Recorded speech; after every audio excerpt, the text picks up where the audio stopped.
இந்த காலகட்டம் பார்த்துக்கிட்டிங்க அப்படின்னு சொன்னால் புத்திரபாக்கிய அமைப்புகளுக்கும் மிக மிக சிறப்பான காலகட்டம். 11ஆம் அதிபதி 2ல் இருக்காருங்க. குடும்பத்திற்குள்ள புதிய உறவுகள் வருவதை அது நன்றாக காட்டுகின்றது. ஆக இந்த காலகட்டம் புத்திரபாக்கியத்திற்கும் மிக மிக சிறப்பான காலகட்டம். தாராளமாக நீங்கள் முயற்சிக்கலாம். அதனை அடுத்ததாக மிக கடுமையான கடன் தொந்தரவுகள்ல இருந்தவர்களுக்கு கூட அந்த கடன் தொந்தரவுகள்ல இருந்து படிப்படியாக வெளியே வருவதற்கான ஒரு நல்ல பலம் கிடைக்கக்கூடியது மாதிரியான ஒரு காலம் இது. அப்ப ஜாதகத்துக்கு வாங்க. ஜாதகப்படியும் 9ஆம் இடம் மற்றும் 11ஆம் இடம் சம்பந்தப்பட்ட தசாபுக்தியும் செல்லுமானால் உறுதியாக உங்களுக்கு ஏற்றம் உண்டு. கவலைப்பட வேண்டிய அவசியம் கிடையாது. சரிங்களா? இதை ஒரு பக்கம் அப்படியே வச்சுக்கிடும். எதிரி தொந்தரவுகள், ஏதாவது வழக்கு தொந்தரவுகள் அந்த மாதிரி உங்களுக்கு போய்கிட்டு இருக்கு அப்படிங்கிற பட்சத்துல அந்த தொந்தரவுகளை எல்லாம் கட்டுப்படுத்துகின்ற பலம் உங்களுக்கு கிடைச்சிடும். அல்லது உங்கள் பக்கம் அல்லது உங்கள் தரப்பு வலுவாயிரும். அந்த மாதிரியான ஒரு ஆகச்சிறந்த காலகட்டமாக இந்த காலகட்டம் அமைய பெறுகின்றது அப்படிங்கிறத அன்பர்கள் உணர்ந்து கொள்ள வேண்டியது மிக அவசியமான ஒன்று அப்படிங்கிறத நீங்க புரிஞ்சுக்கிடணும். சரிங்களா?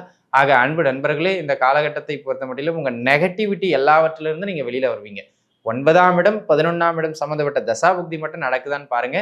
இந்த மாதம் எல்லாவற்றிலும் உங்களுக்கு வெற்றி தான். ஓம் நம சிவாய. தென்னாடுடைய சிவனே போற்றி, எந்நாட்டவர்க்கும் இறைவா போற்றி. எம் தொலைக்காட்சி நேயர்கள் அனைவருக்கும் ஜோதிடர் யோகி ஜெயப்பிரகாஷின் அன்பான வணக்கங்கள். அன்பு நேயர்களே, நம்ம இப்போ என்ன பார்க்க போறோம் அப்படின்னு கேட்டிங்கன்னா, விருச்சக ராசி நேயர்களுக்கான பலாபலன்களை தான் பார்க்க இருக்கிறோம். டிசம்பர் மாதத்திற்கு எப்படி இருக்கும் அப்படின்னு சொல்லிட்டு, இது ஒரு மாச பலன், இது ஒரு பொது பலனும் கூட. இது வந்து பெருசா ரொம்ப வெயிட்டேஜ்னு சொல்ல முடியாதுங்க. சரிங்களா? இதோடைய பலம் ஒரு 10% அவ்வளவுதான்.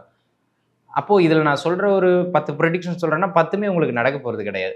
அந்த 10ல ஒரு 2ஓ 3ஓ நடக்கும். அந்த 2ஓ 3ஓ எந்த பலன் அப்படின்னு கேட்டுக்கிட்டீங்கன்னா, ஒவ்வொரு பலனையும் நான் சொல்லும்போது உங்க ஜாதகத்தை எடுத்து கையில வச்சுங்க. இந்த பலன் சொல்லிட்டு இந்த தசாபுக்தி நடக்குதா பாருங்க அப்படின்னு சொல்லுவேன். அந்த தசாபுக்தி நடந்தால் மட்டும்தான் அந்த பலனை நீங்க எடுத்துக்கிடணும். நடக்கலைன்னா அதை விட்டுறணும். சரிங்களா? இந்த புரிதலோடு நம்ம இப்ப பலன்களுக்குள்ள போவோம். ஃபர்ஸ்ட் பாயிண்ட், திருமண அமைப்புகள் கைகூடி வருகின்ற ஒரு அற்புதமான மாதம் இந்த மாதம். அதுவும் குறிப்பா பெண்களுக்கு, 2 பேத்துக்குமே, குறிப்பா அதுல பெண்களுக்கு. சரிங்களா? ஆக தாராளமாக முயற்சிக்கலாம். திருமண அமைப்புகளுக்கு சூப்பர். அப்படியே ஜாதகத்துக்கு வாங்க. 7ஆம் இடம் மற்றும் 2ஆம் இடம் சம்பந்தப்பட்ட தசாபுக்தி இந்த மாசம் பேரலா போகுதுன்னா உறுதியா திருமணத்திற்கான அமைப்புகள் கைகூடி வரும். சரிங்களா? தாராளமாக முயற்சிக்கலாம். அதனை அடுத்ததாக இந்த காலகட்டம் பார்த்துக்கிட்டீங்க அப்படின்னு சொன்னா புத்திரபாக்கிய அமைப்புகளுக்கும் மிக மிக சிறப்பான காலகட்டம். 11ஆம் அதிபதி 2ல் இருக்காருங்க. குடும்பத்திற்குள்ள புதிய உறவுகள் வருவதை அது நன்றாக காட்டுகின்றது. ஆக இந்த காலகட்டம் புத்திரபாக்கியத்திற்கும் மிக மிக சிறப்பான காலகட்டம். தாராளமாக நீங்கள் முயற்சிக்கலாம். 5ஆம் இடம் மற்றும் 11ஆம் இடம் சம்பந்தப்பட்ட தசாபுக்தியும் செல்லுமானால் உறுதியாக அந்த ஏற்றங்கள் உண்டு புத்திரபாக்கியம் சார்ந்து. சரிங்களா? அதனை அடுத்த அமைப்பாக காதல் கைகூடி வருகின்ற காலகட்டம். அப்போ லவ் பண்ணிக்கிட்டு இருக்கவங்க அல்லது காதல் ஏதாவது டிஸ்டர்பன்ஸா இருக்கிறேன்னு நினைக்கிறவங்களுக்கு எல்லாம் கூட இந்த காலகட்டம் சிறப்பு. காதல் கைகூடி வருகின்ற அற்புதமான காலகட்டமாக இந்த காலகட்டம் அமைகின்றது. ஜாதகப்படியும் 5ஆம் இடம் சம்பந்தப்பட்ட தசாபுக்தியும் நடக்குமானால் உறுதியாக அந்த காதல் அமைப்புகள் கைகூடி வரும். அதனை அடுத்ததாக அன்பு நண்பர்களே, இந்த காலகட்டத்தை பொறுத்த மட்டிலும் கையில ஒரு மணி ஃப்ளோ, பண நடமாட்டம் நன்றாக இருந்துகிட்டே இருக்கும். அது நீங்க கடன் வாங்கி பாக்கெட்ல வச்சிருக்கீங்க, சம்பாதிச்சு வச்சிருக்கீங்க, அதெல்லாம் 2வது பட்சம்ங்க. அப்படியே கையில பார்த்தீங்கன்னா ஒரு பணப்புழக்கம், பண நடமாட்டம் இருந்து கொண்டே இருப்பது மாதிரியான ஒரு காலகட்டமாக இந்த காலகட்டம் அமைய பெறுகின்றது அப்படிங்கிறத அன்பர்கள் புரிஞ்சுக்கிடணும். சரிங்களா? இது ஒரு அமைப்பு. அதனை அடுத்ததாக அன்பு நண்பர்களே, இந்த காலகட்டத்தை பொறுத்த மட்டிலும் வேற என்னங்க சிறப்பு அப்படின்னு கேட்டுக்கிட்டீங்கன்னா, இந்த காலகட்டம் சில முக்கிய சுப நிகழ்வுகள், தடைபட்டு இருந்த சுப நிகழ்வுகள்லாம் டக்குன்னு உறுதி செய்யப்படுகின்ற ஒரு காலகட்டம். அப்போ வீட்டில் சுப நிகழ்வுகளுக்கான அமைப்புகள் கைகூடி வரும். சுப நிகழ்வுகளுக்கான விஷயங்கள் கைகூடி வருகின்ற அற்புதமானது ஒரு நல்ல காலகட்டமாக இந்த காலகட்டம் அமைய பெறுகின்றது அப்படிங்கிறத அன்பர்கள் புரிஞ்சுக்கிடணும். ஜாதக தசாபுக்தி படியும் 2ஆம் இடம் 11ஆம் இடம் 5ஆம் இடம் சம்பந்தப்பட்ட தசாபுக்தியும் செல்லுமானால் அந்த சுப நிகழ்வுகள் மிக மிக நன்றானதாகவே இருக்கும். இது ஒரு அமைப்பு.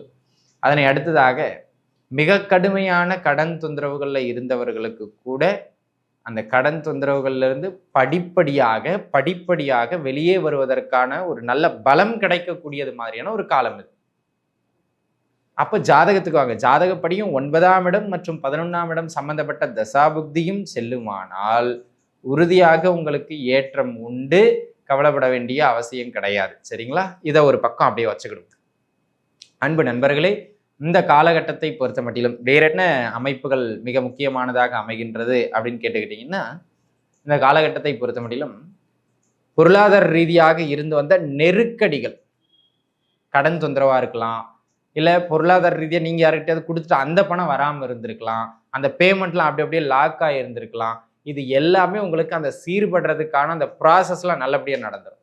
ஒரு சிலருக்கு கிளியர் ஆகி பேமெண்ட்டே கைக்கு வந்துரும். இல்ல நீங்க குடுக்க வேண்டியிருந்தா கடன் குடுத்துருவீங்க. ஆக உங்க ஜாதக அமைப்பின்படி 2ஆம் இடம், 11ஆம் இடம் சம்பந்தப்பட்ட தசாபுக்தியும் செல்லுமானால், உறுதியாக உங்களுக்கு அது சார்ந்த அமைப்புகள்ல ஏற்றம் உண்டு. அதுல மாற்றமே கிடையாது. சரிங்களா? ஆக அன்பு நண்பர்களே, இந்த காலகட்டத்தை பொறுத்தமட்டிலும் வருமான ரீதியாகவும் ஏற்றம், பொருளாதார ரீதியாகவும் ஏற்றம், வரவேண்டிய பணங்களும் வந்து சேரும். குறிப்பா 11ஆம் இடம் சம்பந்தப்பட்ட தசாபுக்தி நடந்தா. சரிங்களா? நடக்குதுன்னா உறுதியா ட்ரை பண்ணுங்க. அந்த வரவேண்டிய பேமெண்ட்ஸ், பெண்டிங் நிக்கிற பேமெண்ட்ஸ் எல்லாம் வந்து சேர்ந்துரும். சரிங்களா? இதற்கும் ஒரு நல்ல ஏற்றமான காலகட்டமாக இந்த காலகட்டம் அமைகின்றது. அதனை அடுத்ததாக அன்பு நண்பர்களே, இந்த காலகட்டத்தை பொறுத்த மட்டிலும் வேற என்ன சிறப்புகள் உண்டு அப்படின்னு கேட்டுக்கிட்டீங்கன்னாங்க, இந்த காலகட்டம் உடல்நல ரீதியாக இருந்து வந்த மிக கடுமையான தொந்தரவுகளை போக்கும். அதுவும் நீடிச்சு மருந்து எடுத்துக்கிட்டு இருந்தவங்க, லாங் டேர்மா மருந்து சாப்பிட்டுட்டு இருந்தவங்க, இவங்களுக்கெல்லாம் கூட பார்த்தீங்கன்னா அப்படியே ஹெல்த்ல இருந்து வந்த தொந்தரவுகள் படிப்படியாக குறைஞ்சு ஆரோக்கிய நிமித்தமாக ஒரு நல்ல நகர்வை நோக்கி நீங்கள் நகருகின்றது மாதிரியான ஏற்றமான காலகட்டமாக அமையப்பெறுகின்றது அப்படிங்கிறதுல எந்த விதமான மாற்று கருத்தும் கிடையாது. அப்ப நீங்க தாராளமாக முயற்சிக்கலாம். ஆக அன்பு நண்பர்களே, ஜாதகப்படியும் 11ஆம் இடம் சம்பந்தப்பட்ட தசாபுக்தி நடக்கணும். அதாவது கடன் தொந்தரவு, நோய் தொந்தரவு 2 தொந்தரவுகளுமே உங்களுக்கு குறையும் 11ஆம் இடம் சம்பந்தப்பட்ட தசாபுக்தி நடக்குமானால். பயப்பட வேண்டிய அவசியம் இல்லை. சரிங்களா? இது ஒரு அமைப்புங்க. அதனை அடுத்ததாக இந்த காலகட்டத்தை பொறுத்த மட்டிலும் எதிரி தொந்தரவுகள், ஏதாவது வழக்கு தொந்தரவுகள் அந்த மாதிரி உங்களுக்கு போய்கிட்டு இருக்கு அப்படிங்கிற பட்சத்துல அந்த தொந்தரவுகளை எல்லாம் கட்டுப்படுத்துகின்ற பலம் உங்களுக்கு கிடைச்சிரும். அல்லது உங்கள் பக்கம் அல்லது உங்கள் தரப்பு வலுவாயிரும். அந்த மாதிரியான ஒரு ஆகச்சிறந்த காலகட்டமாக இந்த காலகட்டம் அமைய பெறுகின்றது அப்படிங்கிறத அன்பர்கள் உணர்ந்து கொள்ள வேண்டியது மிக அவசியமான ஒன்று அப்படிங்கிறத நீங்க புரிஞ்சுக்கிடணும். சரிங்களா? ஆக அன்பு நண்பர்களே, இந்த காலகட்டத்தை பொறுத்த மட்டிலும் உங்க நெகட்டிவிட்டி எல்லாவற்றிலிருந்து நீங்க வெளியில வருவீங்க. 9ஆம் இடம், 11ஆம் இடம் சம்பந்தப்பட்ட தசாபுக்தி மட்டும் நடக்குதான்னு பாருங்க. இந்த மாதம் எல்லாவற்றிலும் உங்களுக்கு வெற்றி தான். சரிங்களா? ஏதாவது ஒரு வழக்குகள்லாம் போய்கிட்டு இருக்குன்னா அந்த வழக்குகள்லையும் வெற்றியை கொடுக்கும். அதுல மாற்றமே கிடையாது. சரிங்களா? ஆக சகல அமைப்புகளிலும் இந்த மாதம் விருச்சக ராசினியர்களுக்கு ஏற்றம்.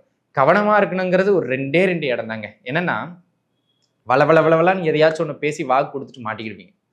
அல்லது கொடுக்கல் வாங்கல்களில் ஏதாவது பணத்தை யாருக்கிட்டையாவது கொடுத்து மாட்டிக்கிடுவீங்க. சரிங்களா? இந்த 2 விஷயங்கள்ல மட்டும் கொஞ்சம் நிதானிச்சு இருந்துக்கிட்டீங்கன்னா போதும். வேற எங்கேயும் நீங்க பயப்பட வேண்டிய அவசியம் இல்லை. உங்க ஜாதக அமைப்பின்படி 8ஆம் இடம் சம்மந்தப்பட்ட தசாபுக்தி நடக்குமானா உறுதியா இந்த 2 விஷயத்துல எங்கேயாவது ஒன்று மாட்டிக்கிடுவீங்க. ஒன்று யாருக்காவது தேவையில்லாம வாக்கு கொடுத்துருவீங்க, இல்லை பேசக்கூடாத இடத்துல ஏதாவது கருத்தை தேவையில்லாம பேசி வம்புல சிக்கிக்கிடுவீங்க. இந்த மாதிரியான தொந்தரவுகள் மட்டும் உங்களுக்கு அடிக்கடி ஏற்படுகின்ற காலகட்டமாக இந்த காலகட்டம் அமையும். அதனால அதை கொஞ்சம் பார்த்து நிதானிச்சு வச்சிருந்துக்கிறது மிக நன்மை அப்படிங்கிறத நீங்க புரிஞ்சுக்கிடணும். சரிங்களா? ஆக அன்பு நண்பர்களே, இந்த காலகட்டம் எல்லா விதத்திலும் உங்களுக்கு நல்ல ஏற்றங்களை வழங்க எல்லாம் வல்ல இறைவன் பிறைசூடன் உங்களுக்கு அருள் புரியட்டும். நன்றாகவே இருப்பீர்கள். வாழ்க வளமுடன். நன்றி.